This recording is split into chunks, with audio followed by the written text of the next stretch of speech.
Welcome to The Explainer. So, you know that sudden, overwhelming urge to just disappear from your friends?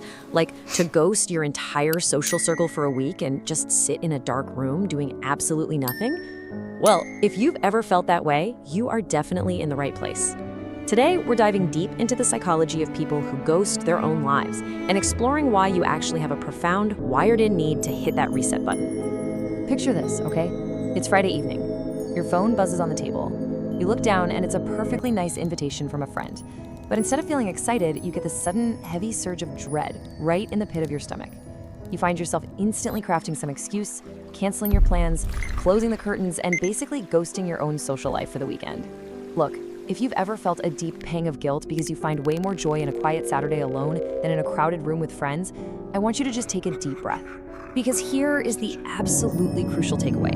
You aren't being rude, you aren't being antisocial, and you certainly aren't broken. What you're actually experiencing is a profound, biologically driven psychological need to hit reset. You aren't canceling on people out of malice. You're just engaging in a necessary physiological process to literally keep yourself whole. Section 1. The science of optimal arousal. So to really understand why you need to disappear sometimes, we have to look at how different nervous systems process the world around them.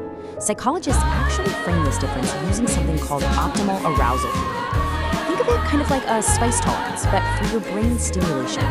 While extroverts might get this massive dopamine hit from all the noise, the chatter, and the vibrant energy of a big crowd, other people reach their optimal level of stimulation much, much faster. For us, a little bit of social spice goes a very long way. Section 2. The 8K IMAX brain. If you're the type of person who constantly feels the need to vanish, it's highly likely you have what psychologists describe as an IMAX brain. Contrast this with a standard definition brain. That kind of brain takes in a conversation at face value and draws energy, basically charging its battery from the environment. But an 8K IMAX brain? Totally different story. If you have this type of nervous system, you aren't just hearing a conversation. No, your brain is automatically screenshotting every single micro-expression. It's analyzing these tiny, minute tonal shifts in people's voices. It's recording every background noise in the restaurant. It's like everyone else is casually watching life in standard definition, while you're stuck sitting in the very front row of a blaring 8K IMAX movie experience that you never even bought a ticket for. And eventually, just like a computer that's been pushed to its absolute limits, that IMAX brain simply runs out of memory.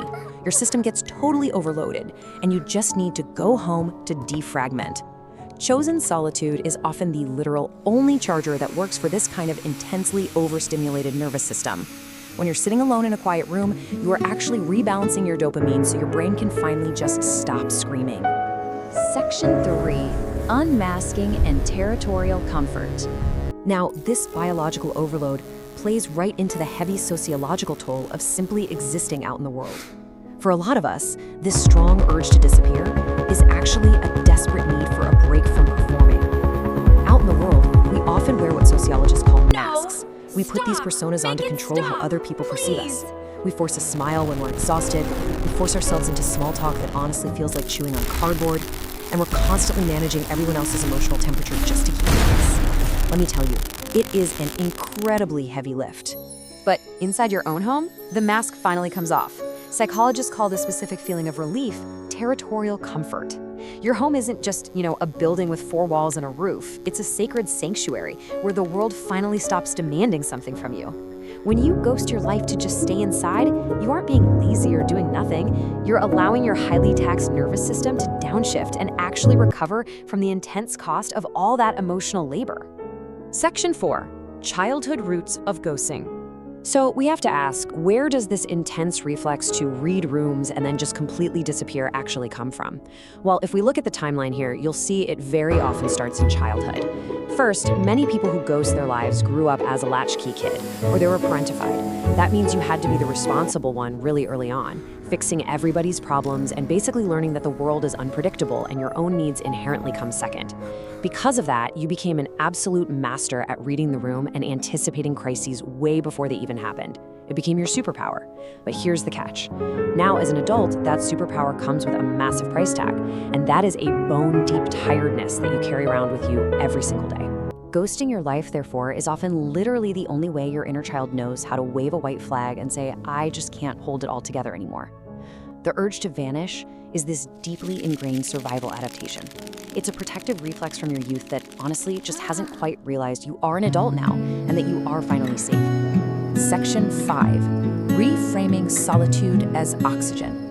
Okay, so once you understand that this reflex is biological, sociological, and developmental, the way you view your alone time really has to change.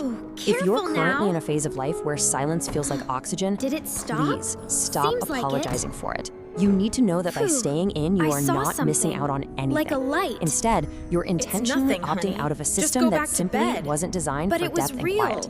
Consider this super powerful reframing. Solitude isn't loneliness, it's the space where you actually meet yourself again. That is huge. When you finally stop treating your biological need for a reset as some sort of weird personality flaw, you unlock something totally amazing. You gain real access to your own inner life. You create the exact space necessary to reconnect with the place where your true values and your deep intuitions actually live. So I want to leave you with this question to ponder as we wrap up this explainer. Now that you know the science behind the 8K IMAX brain, the heavy toll of emotional masking, and the childhood survival roots of all that exhaustion, will you finally give yourself permission to disappear when you need to? Embrace your unique wiring, let your nervous system recharge, and please, never feel guilty for taking the space you absolutely need to become whole again.